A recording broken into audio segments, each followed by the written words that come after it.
No intro this time.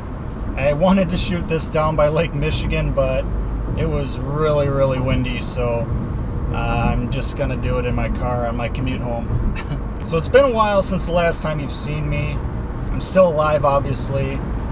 During that time, I switched jobs, so I moved to a city that was about 3 hours away from where I was living.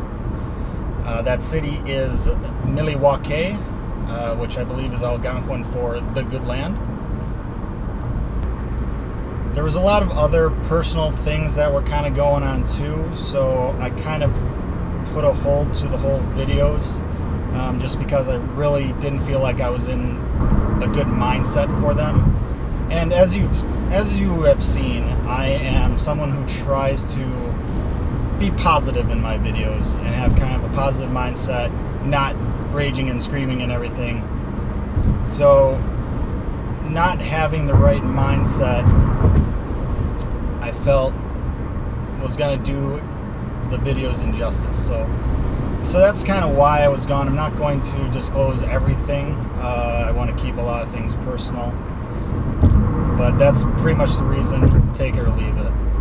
Oh my God, it's such a nice day out, but I am absolutely roasting in this car because I have no air conditioning going, because I feel like it would take away from the sound.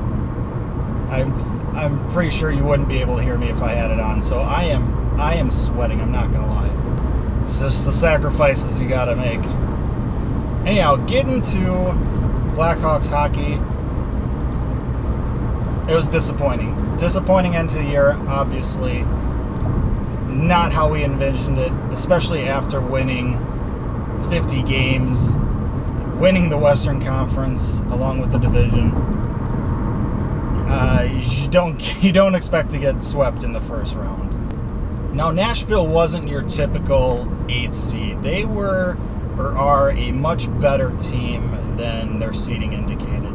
And it was a very unfortunate matchup for the Hawks. I was none too happy with having to face them before the series even began.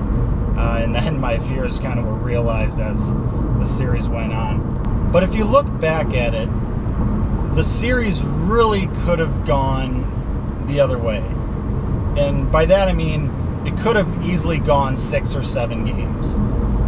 I don't know if the Hawks would have won it in 6 or 7 games, but it could have been a lot more different than what we saw in a sweep. If you look back at the series, Game 1, I thought personally the Hawks were the better team for the final 2 periods of that game. Pekka Rinne stood on his head, and the Hawks couldn't score a goal. And that was really the difference in the game. It was a really close game, could have gone either way. Game 2, Preds dominated. No real question about that. So, Preds are up 2-0. It could easily be 1-1 at this point. Game 3, the Hawks were up 2 goals, and then it took a couple really bad bounces. One, puck going off the stanchion there, and then possibly goalie interference for the Preds to tie the game up in the 3rd period, and then they went in overtime. So instead of being a possible 2-1 series lead for the Hawks, it is a 3-1 or 3-0 series lead for the Preds.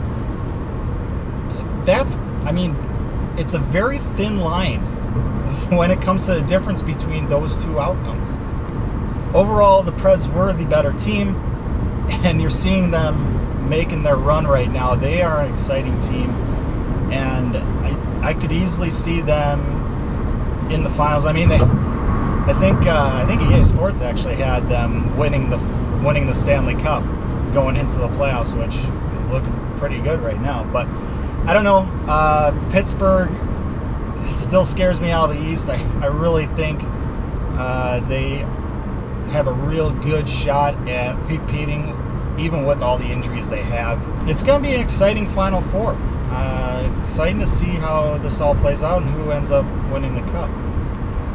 As for the Hawks, Kitch was fired.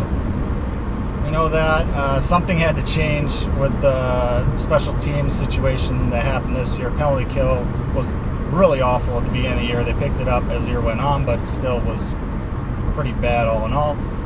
Power play wasn't anything great either. It wasn't what it should be with the talent we have on this team. Panic got re-signed, so that's a plus in my book. That coupled with Panarin's salary going up about $5 million for next year.